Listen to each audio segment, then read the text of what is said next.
说不出我这个脚哪里好，但是他们就是喜欢呀。前脚刚踏进来就被他们包围了，这搞的我都有点不好意思了。哟，看到没？我这鸭子够凶吧？狗它都要咬啊，根本不带怕的。你们看，你们看，哈哈哈哈，简直了，真的是。现在每天又多了一个盼头啊！进门首先看看这个垃圾桶这儿有没有蛋，棉花糖生的，第3颗了，还是这么苗条。过来看看谁生的。哎呀，来福，这下你不能吃了哟，说不定咱这蛋可以孵出小鸭子的呀。上半年偷吃了我的白蛋就算了，这个我得先孵一孵哈，孵不出来再说，到时候再煮给你吃。再给大家看看我前段时间买的文鸟，一直以为它们都挺小的，没那么快生蛋。昨天我无意间打开这个小盒子，发现它们居然生蛋了，而且今天又多了1颗。昨天我看的时候是4颗，今天有5颗了，拿出来照照。这个按照常理来说，应该可以照一下了吧？具体什么时候生的我也不知道。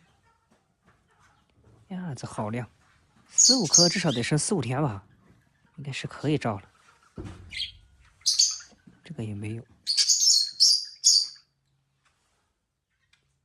这个也没有。嗨，好像是白高兴了一场呀。5颗蛋照完，1颗都没有，也不知道是不是孵化还没到时间，给它们放回去，让它们再孵几天。黑的这个是公的，后面配的，白色的原配的话，到家活了2天就挂了。所以我经常说嘞，我们家的公鸟真的命不长啊。再看看我的珍珠，这个小珍珠也下蛋了哟，喂了好几个月，好小1颗，就跟那个10姐妹蛋是一模一样的。哎呀，不好意思，被我的指甲磕了一下，应该问题不大吧？这个蛋皮好薄呀。最后再来看看这2个，我让这个小黑鸟进去就是一个错误，搞得大黄现在已经彻底不亲人了，看到人就凶哦。而且它生了蛋以后也不吃了，在自己孵着，肚皮下面好像孵着蛋。上次的2颗被它们踢出来了，又重新生了1点在里面孵。看吧，都敢惹它了，凶得很。来，哎呦，你好重啊！这肚皮又有蛋了，这么大，我就说吧，感觉马上都要生了，这么大，硬硬的，在这儿堵着。要不是他精神状态没问题啊，我都怕他卡蛋了。出来就到处拆，自从生蛋以后，他变得特别贤惠，出来都不找我玩了，天天就想着要做窝。每次出来除了拆东西，其他的他都毫无兴趣。就一小会儿时间，背上已经插满了，不敢去取它的，我怕它咬我。现在变成母老虎了，特别凶。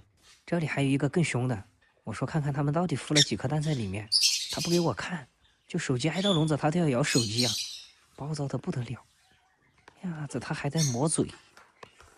哎呦，我怀疑大黄之所以变这么凶，就是受了他的影响啊，还是忍不住出来了。你们看这，他也怀了1个，真的是感情好，生蛋一起生，孵蛋一起孵，然后吃东西各吃各的。给他配公的嘛，他们又要打，只能等着慢慢来了。去吧。